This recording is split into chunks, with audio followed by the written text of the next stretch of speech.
साहेब, मी तुम्हाला विनंती करतो,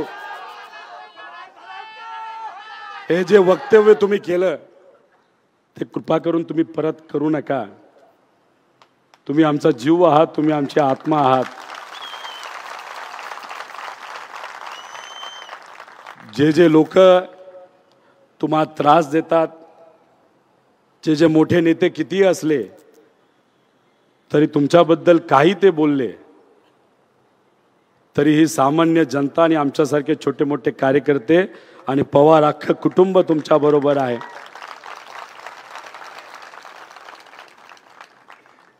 स्वार्थासाठी नाही साहेब आम्ही लढत. कदाचित मला सुद्धा मंत्रिपदाची संधी मिळू शकली असते. माझ्या आजोबाली, माझ्या वडिलांनी जी कंपनी मोठी केली कष्टातून, कुठलीही चूक नसताना सुद्धा त्या कंपनीवर कारवाई केली गेली. आणि मला माहित होतं मी जर सत्तेत गेलो असतो तर कारवाई झाली नसती.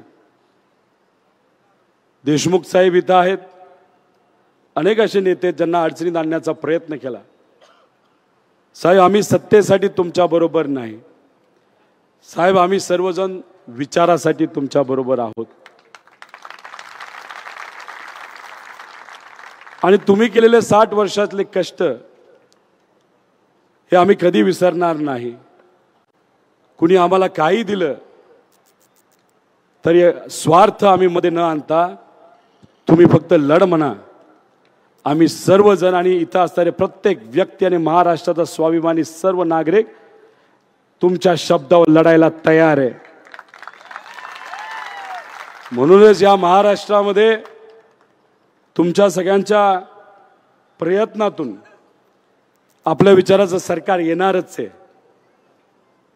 पण 2024ला या महाराष्ट्रामध्ये साहेब तुमच्या मार्गदर्शनाखाली 100% महाविकास आघाडीचं सरकार येणार म्हणजे येणार.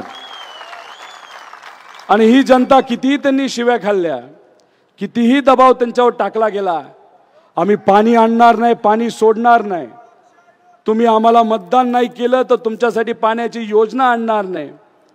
साहेब, जे कुठले शब्द आपण सर्वांनी इथं या लोकांना दिलेले आहेत, सुप्रियाताईंनी दिलेले आहेत, महाविकास आघाडी सरकार आल्यानंतर ते 100% पूर्ण आपण करणार म्हणजे करणार. साहेब, हे नेते काय म्हणतात ताईंना, आखी राजकीय यंत्रणा घेऊन गेल्यानंतर ताई एकटी पडली. रक्ताचं नातं असणारा भाऊ काही कारणास्तव नाही तर त्यांचं साम्राज्य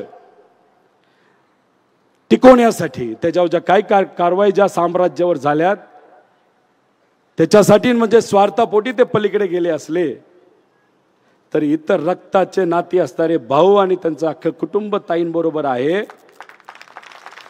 आणि सगळ्यात महत्वाचं,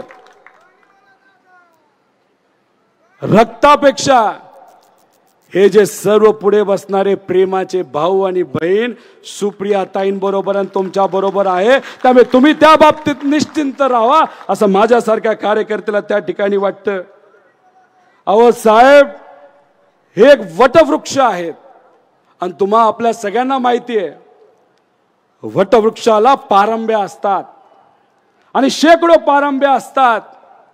आणि कधी कधी पारंब्याला सुद्धा असं वाटतं अरे पूर्ण झाड हे आपल्यावर अवलंबून आहे. त्यामुळे 1-2 पारंब्या तरी कुणी तोडल्या नाही तर बाजूला घेऊन गेले तरी वडाच्या झाडाला काही होत नसतं. आणि आपल्या सगळ्यांचं वडाचं झाड म्हणजे आदरणीय पवार साहेब आहेत. जाता जाता मी फक्त आपल्या सर्वांना एवढंच सांगेल, हे आत्ताचे नेते फक्त तुम्हाला आश्वासन देत आहेत. ड्राय भागातलं पाणी असेल नाही तर इतरही तुमच्या सगळ्यांचे जे कुठले विषय असतील, आणि इंदापूर असू द्या, बारामती असू नाही तर दुसरा कुठलाही तालुका असू दे, MIDC असू द्या नाही तर कुठलाही विकासाचा प्रश्न असू द्या, पवार साहेब आहेत, ताई आहेत आणि हे सर्व नेते तुमच्या बरोबर आहेत.